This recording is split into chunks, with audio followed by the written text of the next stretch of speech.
I'm very encouraged by hearing that the government in China acknowledge that there are opportunities to strengthen the economy, and experience tells us that when they acknowledge that there is an issue, that they know exactly how to address the issue.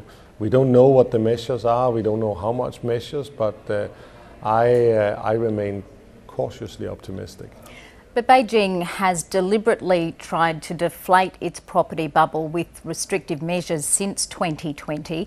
It is now suddenly talking stimulus, but there's not any detail. Are you confident China can do it?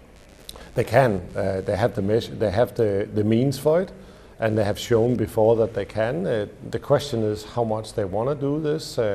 They are focusing, of course, saying that it's less growth for the sake of growth, but nonetheless, I think that there is an interest in having a stable economic growth. So they might do a little bit of stimulus, and that might be what is needed now. Just because they haven't told the exact measures doesn't mean that nothing is happening. I think we will see that there will be a measured response. You've acknowledged in your presentation today that China's steel production is reaching saturation point. How does that impact Rio's iron ore business? Well, so far the demand has been good for iron ore. We can certainly not complain throughout the year and also now. So there's not some big warning signals, but it goes without saying that the health of the Chinese economy is important, not just for our iron ore business, for our whole business. It's an important part of the world economy nowadays. The crisis in China is unfolding as Rio Tinto is ramping up development of a giant new mine in Guinea and West Africa. Won't all that extra supply further undermine global iron ore prices? Look, I think these are two different things. Talking about a short-term growth challenge in China, and talking about a new iron ore project that needs to first be implemented before it could start producing iron ore is a different time dimension. But the global iron ore market is very, very big. It's 1.9 billion tons, and although a very big project, the Simandou project would only be, say, around 5% of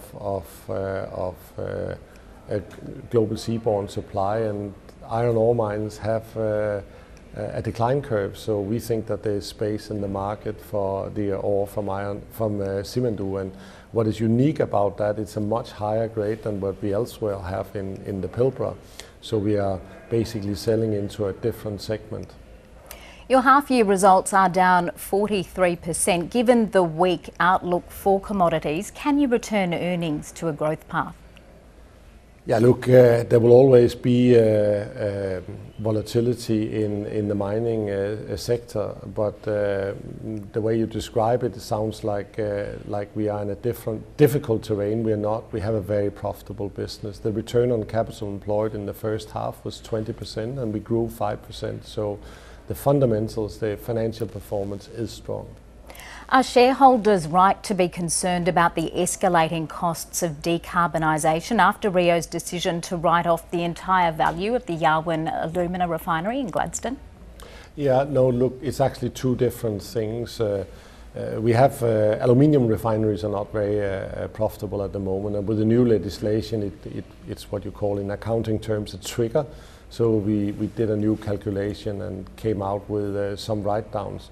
But that's not really the cost of decarbonizing. It just emphasizes how important it is for us to decarbonize our business. And we are making good progress. I mean, here in the first half, we have, as the first mining site on the planet, we are now 100% on biodiesel on our boron site in California. We have implemented a revolutionary new technology called blue smelting for ilmenite smelting, where we can reduce CO2 by 95%. So we are slowly but surely finding solutions to decarbonize our business in a not too expensive manner. Nevertheless, the 2025 deadline to reduce Scope 1 and 2 emissions by 15% is fast approaching. Are you confident Rio will meet it? The 2025 we can definitely meet, but what we are saying this time around is we cannot make it without buying offsets. And we have always said that we prefer to do it without offsets, but we reserve the right to buy offsets. And it's becoming clear that a number of projects takes a little longer. We are really optimizing everything towards achieving the minus 50% in 2030. We thought that would lead to minus 15 in 2025, and it might do so, but only by buying some carbon credits. Jakob, Stausholm, thank you. Thank you.